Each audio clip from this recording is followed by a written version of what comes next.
Magandang araw po. Gusto po ba ninyong magtanim ng mani o peanut pero wala kayong enough space, sa Metro Manila kayo nakatira? Sa mga bote po ng mineral water ay pwede naman, tulad po nitong ating mga ginagawang pagtatanim. Ano? Ito po, meron na pong laman na. Yan po, may laman na sila. So nasa ano na po ito? 2.5 months. Maghintay pa ako ng mga 15 days bago ko sila i-harvest. Pero nakikita po nyo, may laman na sila. Ang mani po ay napakadaling alagaan at patubuhin, no?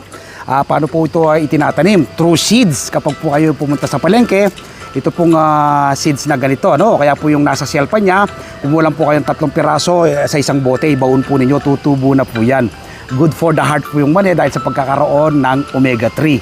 Nawa po sa mga susunod na araw, linggo at buwan, ay may tanim po kayo ng mani. Salamat po!